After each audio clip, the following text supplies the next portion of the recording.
Hello students, welcome to lecture number 6 of atomic structure. In our previous lecture we discussed about the Bohr model of atom. There we used a term that is angular momentum is quantized. हमने एक word use किया था quantized. So today we will be first discussing about what is meant by quantization or what is quantized state. इसको समझने के लिए आप ये समझ लीजिए कि आप किसी हॉस्पिटल में जाते हैं तो हॉस्पिटल्स में अंदर जनरली क्या होता है, एक तरफ स्टेयर्स होती हैं और दूसरी तरफ जो है वो इंक्लाइंड प्लेन होता है हैंडीकैप पर्सन्स के लिए.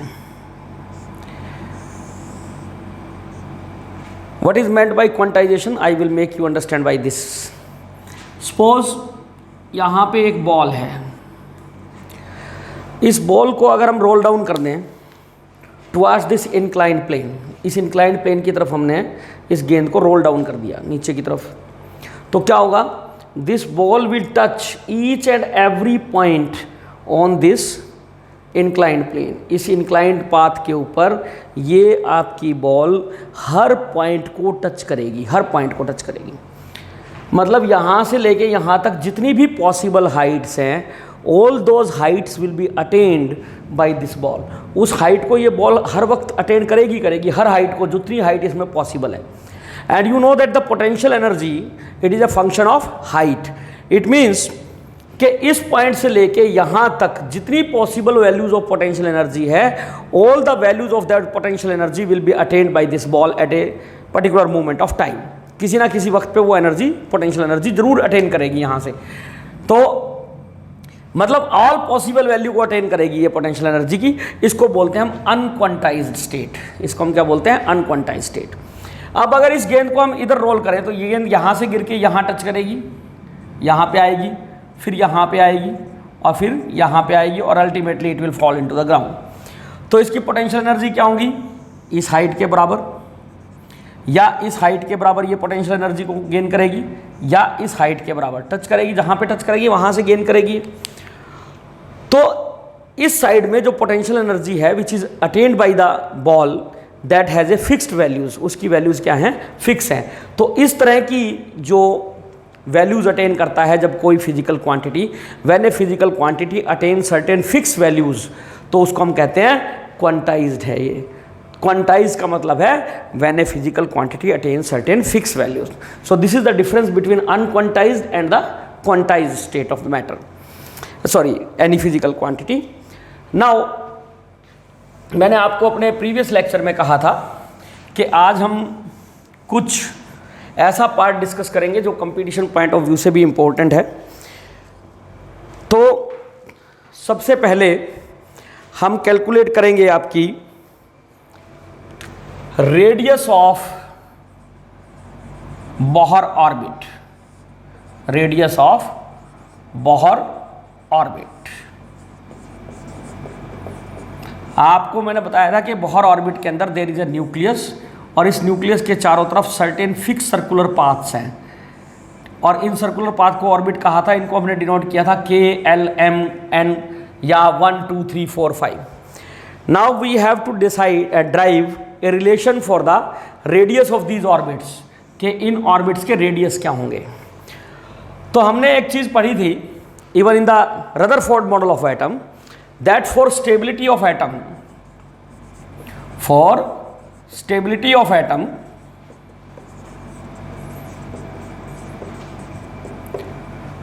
electrostatic force on electron must be balanced by centrifugal force. ये हमने इवन रदरफोर्ड मॉडल में भी कहा था. मतलब ये है कि यहाँ पे इलेक्ट्रॉन है तो इस इलेक्ट्रॉन को आपका न्यूक्लियस अट्रैक्ट कर रहा है. इस इलेक्ट्रॉन पे इस न्यूक्लियस की वजह से कितना चार्ज लग रहा है. अगर इस न्यूक्लियस का एटॉमिक नंबर Z हो तो आपको पता है प्रोटॉन पे 1 यूनिट चार्ज होता है. तो Coulombic law of forces of attraction से ये F will be given by Q1 Q2 divided by are square. You are well aware of this formula, this is called Coulomb's formula. वैसे इसके अंदर एक constant और आता है आगे 1/4 pi epsilon 0, I am not using that, ठीक है। तो Q1 Q2 divided by are square. तो आपने Q1 कितना हो जाएगा आपका, Z इसका एटॉमिक नंबर है, एक प्रोटॉन पे चार्ज किसके बराबर होता है, इलेक्ट्रॉन के बराबर, let that charge be E। तो हमारा फर्स्ट चार्ज क्या हो गया, that will be Z into E। तो हमारा फर्स्ट चार्ज हो गया ZE, और इलेक्ट्रॉन पे चार्ज कितना E, और अगर बोहर ऑर्बिट का रेडियस R है तो it will be R square. So this is your force of attraction, that is the electrostatic force of attraction, first one.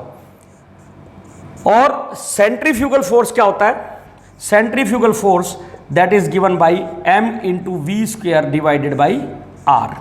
This is your centrifugal force, ये हमारा centrifugal force है। हमने क्या कहा कि स्टेबिलिटी ऑफ एटम के लिए ये दोनों फोर्सेस बराबर होने चाहिए। तो हम क्या करते हैं, M we square divided by R that is equal to Z E square divided by are square. मैं इसको इक्वेशन नंबर 1 कैपिटल 1 से डिनोट कर रहा हूं, अपने हिंदी वाले लेटर से 1 से। So this is your first equation, we will be using it at a later stage. Now Bohr model of atom में हमने एक पोस्टुलेट पढ़ा था that only those orbits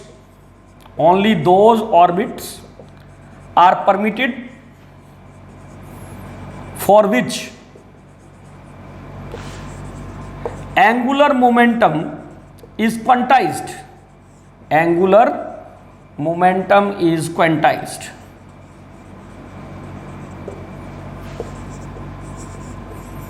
Angular momentum is quantized.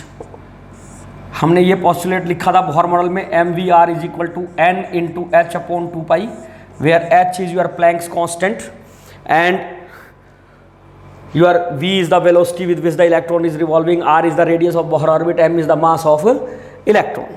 अब अगर हम यहाँ से v की वैल्यू निकालें तो v will be equal to nh upon 2 pi mr. So this is your equation number 2. ये हमारी इक्वेशन नंबर 2 है। अब अगर हम इस इक्वेशन नंबर 2 से वैल्यू पुट कर दे v की इन equation number 1 using equation 2 in 1, using equation 2 in 1, तो हमारा क्या हो जाएगा, m upon r into v की वैल्यू हमने पुट कर दी nh upon 2 pi m r इस सारे का स्क्वायर, और ये किसके बराबर है, z E square by are square. इसको अगर हम खोल लें तो m into n square H square divided by are into 2 pi square, sorry 4 pi square m square r square that is equal to Z E square divided by are square. या हमारा r square से r square cut जाएगा, क्या cut जाएगा हमारा, r square से r square काट दिया हमने दोनों साइड में। तो आपकी लेफ्ट हैंड साइड में इक्वेशन में सिर्फ एक आर बचा हुआ रह गया। तो इससे अगर हम यूज करें, this implies that your r that will be equal to, ये आप m से m काट सकते हैं, यहां से m कट गया, तो हमारा r बराबर आ जाएगा n square h square divided by 4 pi square m into Z E square. हम ये r इधर ले गए बेटा, जेड ई स्क्वायर को नीचे ले आए, तो हमारा वैल्यू आ जाएगी ये वाली n square h square upon 4 pi square m Z ई स्क्वायर। एक बार दोबारा चेक कर लेते हैं, कोई कहीं मिस्टेक ना रही हो। ये आर स्क्वायर आएगा, ये आर स्क्वायर और ये आर स्क्वायर मैंने काट दिया। ये ऊपर m था, नीचे m स्क्वायर था, एक m कट गया तो नीचे सिर्फ m रह गया। ये 2 पाई का स्क्वायर हो गया 4 पाई स्क्वायर, और ये वाला r एस सच रह गया, n और h का स्क्वायर हो गया n स्क्वायर एच स्क्वायर, और इधर z E square by are square था, तो इधर सिर्फ जेड ई बच गया, जेड ई स्क्वायर, आर स्क्वायर से आर स्क्वायर कटने के बाद। तो हमारा फार्मूला, इस आर को इधर ले गए, जेड ई को नीचे ले गए, तो ये आ गया n स्क्वायर एच स्क्वायर, ऊपर वाला n square H square divided by 4 pi square m into Z ई।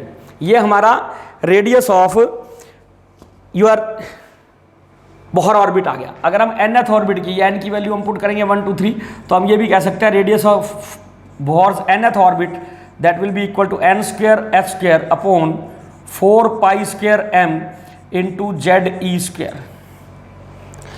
इस रिलेशन से हम क्या देख सकते हैं, इसके अंदर क्या है आपका, m is the mass of electron, h is the Planck's constant, z is the atomic number, e is the charge on electron that is 1.6 into 10 की पावर माइनस 19। अगर हम इन सारी चीज़ों की वैल्यू पुट कर दें तो ये सारे कांस्टेंट है, पाई कांस्टेंट है, 4 कांस्टेंट है, m कांस्टेंट है, z कांस्टेंट है, e कांस्टेंट है, h कांस्टेंट है। तो हम ये कह सकते हैं कि Rn, अगर एटम अलग अलग हो तो z की वैल्यू बदलेगी, तो डिफरेंट एटम्स के लिए Rn is proportional to n square by z, n square by z के प्रोपोर्शनल होगा। मतलब अगर आपने किन्हीं दो एटम्स के रेडियाई को कंपेयर करना हो तो आपकी z की वैल्यू बदल जाएगी। जैसे हाइड्रोजन और हीलियम की बात करें फर्स्ट बोहर ऑर्बिट की, तो n की वैल्यू 1 हो गई, हाइड्रोजन के लिए z 1 हो गया, हीलियम के लिए 2 हो गया। तो उन दोनों का रेडियाई का रेशो क्या होगा, you can also calculate it. Hydrogen के केस में it will be proportional to 1 और in case of helium it will be proportional to 1/2। दोनों को डिवाइड करके यू कैन कंपेयर कि दोनों का रेडियस एक दूसरे के कंपैरिजन में क्या आएगा। अब अगर हम इसमें वैल्यूज पुट कर दें, हमारी h की वैल्यू हम पुट करें 6.626 इंटू 10 की पावर माइनस, मैं वैल्यू पुट कर रहा हूं सारी की सारी -27 अर्ग सेकेंड्स में, सीजीएस यूनिट में पुट कर रहे हैं हम। आपकी m की वैल्यू पुट कर रहे हैं 9.11 इंटू 10 की पावर -28 ग्राम, और जो आपका ये है क्या नाम, E की वैल्यू पुट कर रहे हैं इलेक्ट्रोस्टैटिक यूनिट में 4.8 इंटू 10 की पावर -10 ESU। इलेक्ट्रोस्टैटिक यूनिट में पुट करना है, ये कूलम में पुट नहीं करना। जब हम ये सारी वैल्यूज यहाँ पे पुट कर देंगे इसके अंदर, तो हमारा जो Rn आ जाएगा that will come out to be, मैं कैलकुलेशन का टाइम बचाने के लिए मैंने कैलकुलेट किया हुआ है, तो मैं I am putting the value directly 5.29 into 10 की power -9 into n square by z centimetre. ये सेंटीमीटर में आएगा। अगर आपने मीटर में करना है तो 100 से और डिवाइड कर दीजिए, इट विल बिकम 5.29 इंटू 10 की power -11 metre. So this is your calculation of Bohr orbit. तो आप कंपेयर कर सकते हैं, मान लो हाइड्रोजन के ही किसी फर्स्ट ऑर्बिट का अगर n की वैल्यू 1 पुट करें, z की वैल्यू, तो फर्स्ट ऑर्बिट का तो रेडियस यही हो गया। सेकंड का करेंगे तो क्या करेंगे, 4 से गुना कर देंगे। थर्ड का करेंगे तो 9 से गुना कर देंगे। तो आपके रेडियस किस रेशो में आएंगे, फर्स्ट सेकंड थर्ड के रेडियस किस रेशो में, 1:4:9। तो ये आपने ध्यान रखना है। तो this is about Bohr, radius of Bohr orbit. Now next we will be calculating the velocity with which an electron is revolving in the orbit of an atom। तो वेलोसिटी के लिए, वेलोसिटी कैसे कैलकुलेट करेंगे, हम एक बार फिर वहीं से शुरू करेंगे। हमने कहा था एंगुलर मोमेंटम इज क्वांटाइज्ड, तो हमारे पास एक रिलेशन था mvr is equal to nh upon 2 nh upon 2 यहां से हम r की वैल्यू निकालें तो r is equal to nh upon 2 m into v। ये हमारी क्या हो गई, r की वैल्यू हो गई इस रिलेशन के हिसाब से। ये इक्वेशन नंबर 1 मान लीजिए आप। अब हम जानते हैं also we know mv square by r that is equal to ze square by r square, z square by are square. यहां से भी r की वैल्यू निकालें, एक r कट गया यहां से, तो यहां से r की वैल्यू आ गई हमारी ze square divided by mv square. This is your equation number 2। ये भी r की वैल्यू है, ये भी r की वैल्यू है, तो दे मस्ट बी सेम। तो इन दोनों को इक्वेट कर दें, इक्वेटिंग 1 and 2, इक्वेटिंग 1 and 2 क्या हो जाएगा हमारे पास, हमारे पास आ जाएगा nh upon 2 mv that is equal to ze square divided by mv square. तो आपका m से m कट गया, एक v से v कट गया। सो वी विल गेट, हमें यहां से v की वैल्यू आ जाएगी हमारी, दिस v को इधर ले जाओ, इनको इधर ले जाओ, v will be equal to 2 pi z E square upon n h, 2 pi square z E square upon n h. ये हमारी क्या आ गई, वेलोसिटी। nth ऑर्बिट में निकालना है तो vn, क्योंकि ये n की वैल्यू हमने पुट नहीं की है तो हम इसको vn भी लिख सकते हैं। So this is the formula for the velocity of an electron in an orbit, Bohr orbit, या हम कह सकते हैं vn is proportional to z by n। vn क्योंकि आपका पाई कांस्टेंट है, e कांस्टेंट है, h कांस्टेंट है, तो z बाई n के डायरेक्टली प्रोपोर्शनल होगा। अब अगर हम ये सारी वैल्यू पुट कर दें एक बार दोबारा से, तो vn की वैल्यू जो हमारे पास आएगी दैट विल बी 2.18 इंटू 10 की पावर, मैंने कैलकुलेशन कर रखी है, इंटू 8 z बाई n, ये आपकी वेलोसिटी आ जाएगी and it will be in the of course CGS units. तो इसके बाद आप जो है वेलोसिटी निकल गई हमारी। अब हमारी रह गई how we will calculate the energy, energy of the electron in a Bohr orbit. So velocity के बाद next thing is energy. Energy का पता ही है आपको, total energy of a system, total energy of system क्या होता है, किसी भी सिस्टम की टोटल एनर्जी होती है that is equal to potential energy plus the kinetic energy of the system. ये आपको सबको ही पता है, दो तरह की एनर्जी हम मेनली कंसीडर करते हैं, potential energy of the system and the kinetic energy of the system. अब पोटेंशियल एनर्जी किसके बराबर होती है, पोटेंशियल एनर्जी होती है फोर्स इनटू डिस्प्लेसमेंट। अगर हम फोर्स की वैल्यू पुट करें तो हमने निकाला था फोर्स किसके बराबर होता है, z E square divided by are square into displacement. Displacement का मतलब आपने इलेक्ट्रॉन को कितना मूव किया, ये हमारा डी आर हो गया, स्मॉल डिस्टेंस से हमने इलेक्ट्रॉन को मूव किया एक जगह से दूसरी जगह। मान लीजिए हमारा ये न्यूक्लियस था, we are willing to calculate the energy of electron over here, तो हम क्या करेंगे, इलेक्ट्रॉन को एक बहुत स्मॉल डिस्टेंस से मूव करेंगे, डी आर डिस्टेंस से to this point, and then we will be calculating. अब अगर हमने पोटेंशियल एनर्जी निकालनी है तो इसका हमें इंटीग्रल करना पड़ेगा। जब इसका इंटीग्रल करेंगे, ये आपको फिजिक्स के अंदर पढ़ा दिया होगा मैथमेटिकल टूल्स के अंदर, तो इसका इंटीग्रल करने के बाद हमारी पास जो वैल्यू आएगी पोटेंशियल एनर्जी की that will be minus z E square by r, minus z E square by r. Actually जो इंटीग्रल होता है आर की power minus 2 into d r, इसका इंटीग्रल क्या होगा, इसका इंटीग्रल होगा आर की power minus 2 plus 1 divided by minus 2 plus 1। तो इसको अगर आप करेंगे तो आर की power minus 1 divided by minus 1, तो आर की पावर माइनस 1 का मतलब होगा 1 बाई आर, माइनस और बाहर होगा माइनस 1 बाई आर, तो इसका इंटीग्रल माइनस 1 बाई आर। ये दोनों कांस्टेंट है तो इनका इंटीग्रल नहीं होगा। तो this is your potential energy. लेकिन अभी हमने थोड़ी देर पहले जब ये दो रिलेशन निकाले थे वेलोसिटी के और रेडियस के, तो हमने बार बार एक चीज को यूज किया था, दोबारा से उसको यूज करते हैं। हमारा m we square by r ये किसके बराबर था, z E square by are square के। तो इससे हमारा क्या पता लगा, that m we square that is equal to Z E square divided by r. अब देखिए आप, what is this, it is 2 into kinetic energy. किसके बराबर है ये, 2 इंटू काइनेटिक एनर्जी के। काइनेटिक एनर्जी होती है हाफ एम वी स्क्वेयर, तो ये एम वी स्क्वेयर है तो it is 2 into kinetic energy के बराबर है।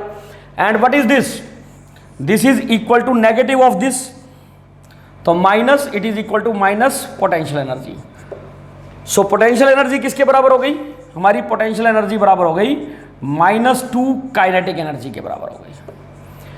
अब हम ये वैल्यू पोटेंशियल एनर्जी की यहां पुट करेंगे इस रिलेशन में, तो हमारी total energy of the system क्या हो जाएगी, हमारी total energy of the system that is E n that will be equal to -2 K E kinetic energy plus kinetic energy that is equal to minus kinetic energy. ये किसके बराबर हो गई, minus kinetic energy के बराबर हो गई। और माइनस काइनेटिक एनर्जी का है -1/2 इंटू एम वी स्क्वेयर। किसके बराबर हो गया, एम वी स्क्वेयर। अब यहाँ पे जो आपने v की वैल्यू निकाली थी वो पुट कर दीजिए। It is equal to -1/2 into m into v की वैल्यू हमने निकाली थी 2 पाई ZE² डिवाइडेड बाई NH, इस सारे का स्क्वायर, क्योंकि v² है। इसको कैलकुलेट करें हम, then what we will get? Then we will get that energy of an electron, that En will be equal to -1/2 into m into 2 का स्क्वायर 4 पाई स्क्वायर, पाई का square pi square, Z square e की power 4 divided by n square h square.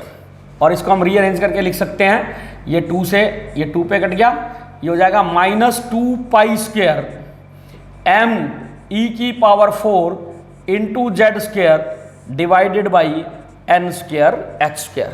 So this will be the energy of the electron in the nth orbit.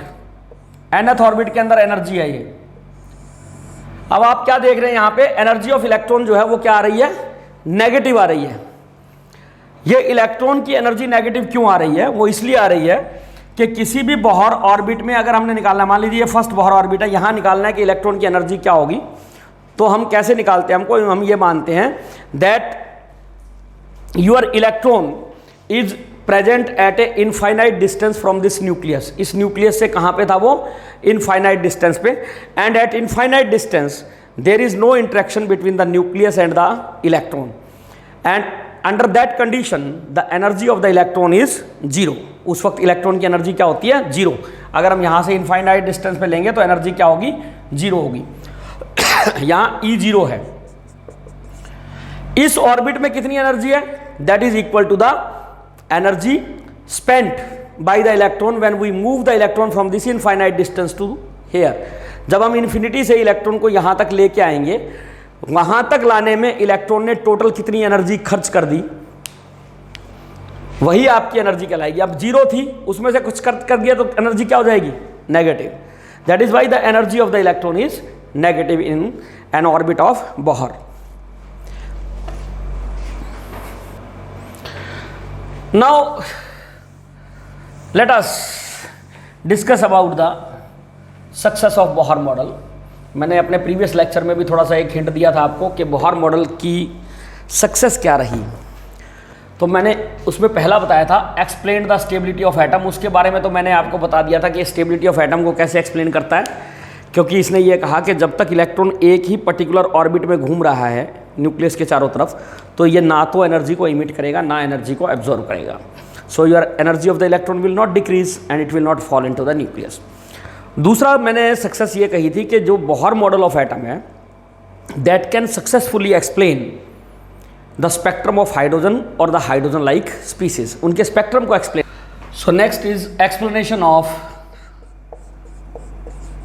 Hydrogen spectrum. Explanation of hydrogen spectrum.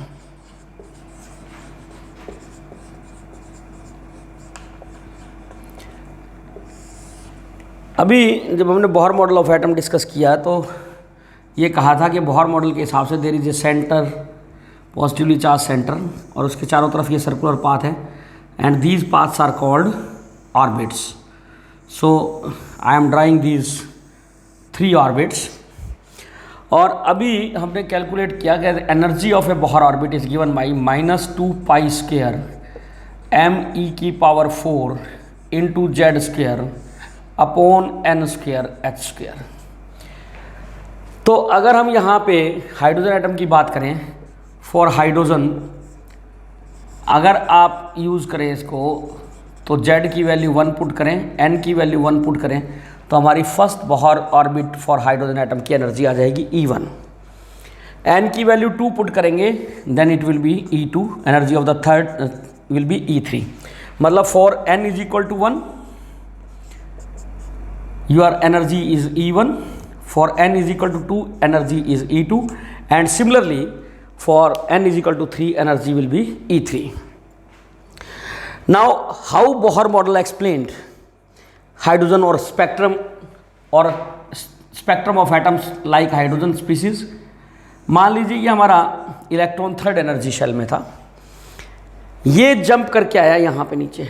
अब यहाँ पे एक particular atom के लिए Z constant है, N निकालें तो एक पर्टिकुलर ऑर्बिट के लिए एन कांस्टेंट है, तो हम ये कह सकते हैं कि इनमें से हर orbit it will have a definite amount of energy, और इसीलिए इन बोहर ऑर्बिट को हम एनर्जी शेल भी बोलते हैं। ये मैंने बोहर मॉडल के जब पॉस्टुलेट डिस्कस किए थे तब आपको बताया भी था। अब अगर ये थर्ड एनर्जी शेल से जंप करके नीचे आया तो बोहर पॉस्टुलेट के हिसाब से इलेक्ट्रॉन कब जंप करेगा? जब भी इलेक्ट्रॉन एनर्जी इमिट करेगा it will jump to the next energy shell. इसका मतलब क्या है कि इलेक्ट्रॉन सिर्फ वही अमाउंट ऑफ एनर्जी इमिट कर सकता है which is equal to the difference of the energy between the two energy shell. या तो वो E1 E2 माइनस E1 के बराबर एनर्जी इमिट करे, या E3 माइनस E2 के बराबर करे, या E3 माइनस E1 के बराबर करे, मतलब उतनी ही डिस्क्रीट वैल्यूज इमिट कर सकता है so that it can attain the next lower energy shell. तो मान लीजिए थर्ड एनर्जी शेल से जब हमारा इलेक्ट्रॉन जंप करके नीचे आएगा then it will emit energy delta E will be equal to E3 minus E1. I am taking the case when electron is jumping from third energy shell to the first energy shell. And now since these two energies are fixed, so delta E is also fixed. और Planck theory के हिसाब से हम जानते हैं that E is equal to H into C by lambda.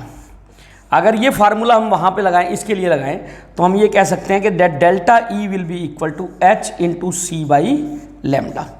इसके बराबर energy होगी, डेल्टा ई इसके बराबर हो गया। अब यहां से अगर हम निकालें what will be the wavelength of the light emitted, then your wavelength of the light emitted lambda will be equal to h into c by delta e. तो आप यहां से इस फार्मूले से देख सकते हैं कि जैसे जैसे difference of the energy shell, energy between the two energy shell will increase, your wavelength will become shorter. तो ये हमारा फार्मूला है। अब स्पेक्ट्रम को कैसे एक्सप्लेन किया? अब ये इलेक्ट्रॉन यहां से जंप करके आया तो इसने एनर्जी इमिट की इतनी और वेवलेंथ हो गई हमारी ये। मान लीजिए हमारा इलेक्ट्रॉन जंप करता E3 से, ये जंप करके आ गया E2 में, तो कितनी एनर्जी इमिट करेगा? It will be delta E will now will be equal to E3 minus E2, इसके बराबर होगी। सो हमारी lambda will be equal to H into c by delta E, that is E2 minus E3 minus E2, and this amount of energy will be of course different than this amount of energy, so another wavelength will be emitted। जब आपका electron क्या हुआ, third energy shell से second में jump किया electron, फिर ये second से फर्स्ट में जंप कर गया, तो now the energy will be equal to lambda will be equal to H into C divided by E2 minus E1। अगर हमारा इलेक्ट्रॉन जंप करता है सेकेंड एनर्जी शेल से फर्स्ट एनर्जी शेल में, so there will be another wavelength. और ये जो wavelength है यही तो आपको हाइड्रोजन स्पेक्ट्रम में दिखाई दे रही थी in the form of lines. जो लाइन दिखाई दे रही थी that line was a particular wavelength. So you will be observing these lines, discrete lines, ठीक है, कॉन्टिन्यूस नहीं होंगी। बिकॉज द कॉन्टिन्यूस क्यों नहीं है? कॉन्टिन्यूस इसलिए नहीं है because this difference of delta is not continuous, it is discrete values. Delta E are having discrete values, तो आपके अलग अलग लाइन दिखाई देंगी। Now one can sometime get confused और even someone can ask you कि why there are so many lines observed in a spectrum of hydrogen despite the fact that hydrogen is having only one electron in its shell. इसके अंदर एक ही electron है, तो वो electron अगर excite होकर जाएगा तो किसी एक पर्टिकुलर एनर्जी शेल में जाएगा, तो वापस आने में तो उसके डिफरेंट वैल्यूज हो सकती हैं, ठीक है। अगर आपने नंबर ऑफ लाइंस निकालनी हो, जैसे इसमें कितनी लाइन निकले, कितनी लाइंस आपको दिखाई देंगी, तो जैसे अब इस केस में ले E3 में, तो हमारे पास ये पॉसिबिलिटीज हैं कि आपका इलेक्ट्रॉन सीधा E3 से E1 में जंप करे, या E3 से पहले E2 में जंप करे और फिर E2 से E1 में जंप करे। ये तीन पॉसिबिलिटीज हैं आपकी जब ये इलेक्ट्रॉन थर्ड एनर्जी शेल से इमिट करता है। और हर पॉसिबिलिटी के लिए क्योंकि हमारा डेल्टा ई अलग अलग है, तो आपकी वेवलेंथ भी क्या आएगी, अलग अलग आएगी। इसके लिए लैम्डा 1, इसके लिए लैम्डा 2, इसके लिए लैम्डा 3, तो तीन आपकी वेवलेंथ दिखाई देंगी, ठीक है। And in that case you will be observing 3 lines in that case. अब अगर आप इसको देखना चाहें किसी भी एनर्जी शेल से इसका मतलब एक इलेक्ट्रॉन था, 3 अलग अलग तरीके से जंप कर सकता था। तो एक तो कारण ये है कि इतनी ज़्यादा लाइनें दिखाने का कारण क्या है कि इलेक्ट्रॉन ज़रूरी नहीं है कि वो किसी भी हायर एनर्जी शेल से सीधा फर्स्ट एनर्जी शेल में जंप कर जाए। फर्स्ट एनर्जी शेल के बाद तो ये जंप इलेक्ट्रॉन एनर्जी लूज करता ही नहीं फर्स्ट एनर्जी शेल में, तो क्योंकि फर्स्ट एनर्जी शेल में अगर इलेक्ट्रॉन लूज करेगा एनर्जी तो it is the next thing is it will fall into the nucleus and then there will be no atom, तो atom will not be stable. तो यहाँ पे तो एनर्जी इमिट होती नहीं, तो मैक्सिमम कहाँ तक जंप कर सकता है, किसी भी हायर एनर्जी शेल से फर्स्ट एनर्जी शेल तक। तो ये जितनी पॉसिबिलिटीज बनेंगी, अगर हमें टोटल नंबर ऑफ लाइंस निकालनी हो तो नंबर ऑफ लाइंस जो आएंगी आपकी that will be equal to n into n minus 1 divided by 2, where n is the number of the energy shell from which it is jumping into the lower energy shell. जैसे इस case में n is 3, for n is equal to 3 number of line कितनी आएंगी हमारे पास, that will be equal to 3 into 3 minus 1 divided by 2। तो 3 minus 1 is 2, तो ये कट गया, तो नंबर ऑफ लाइन्स कितनी आएंगी 3, और ये कितनी लाइन दिखाई दे रही थी हमें यहाँ पे 3। तो आप किसी भी जगह पे कैलकुलेट कर सकते हैं। तो एक तो कारण ज़्यादा एनर्जीज की लाइन दिखाने के लिए, डिफरेंट वेवलेंथ की, ज़्यादा वेवलेंथ की लाइनें दिखने के लिए हाइड्रोजन स्पेक्ट्रम में लार्ज नंबर ऑफ लाइन दिखने का एक कारण क्या है कि आपका इलेक्ट्रॉन जो है वो मल्टीपल स्टेप में क्या कर सकता है, डी एक्साइट हो सकता है, नीचे वाले शेल्स में जंप कर सकता है। दूसरा कारण क्या है कि हमारे हाइड्रोजन का जो एटॉमिक मास, मॉलिक्यूलर मास होता है वो होता है 2 ग्राम पर मोल, 1 मोल का मास 2 ग्राम होता है। तो अगर हम किसी भी डिस्चार्ज ट्यूब में जब इसका स्पेक्ट्रम लेंगे तो इसको डिस्चार्ज ट्यूब में डालेंगे, इलेक्ट्रिक करंट पास करेंगे, तो उस डिस्चार्ज ट्यूब में अगर हम छोटे से छोटा सैंपल भी जो पॉसिबल ले सकते हैं, अगर मान लीजिए 0.002 ग्राम भी लें हम, तो even this sample of hydrogen will contain a large number of atoms of hydrogen. Why? Because इसके अंदर कितने हैं, एवोगैड्रो नंबर ऑफ एटम्स हैं, मॉलिक्यूल्स हैं, दैट इज 6.022 इंटू 10 की पावर 23 मॉलिक्यूल्स, और उस हर मॉलिक्यूल में 2 एटम, तो इसको 2 से मल्टीप्लाई कर दो, that will be the number of atoms present in that discharge tube, sorry.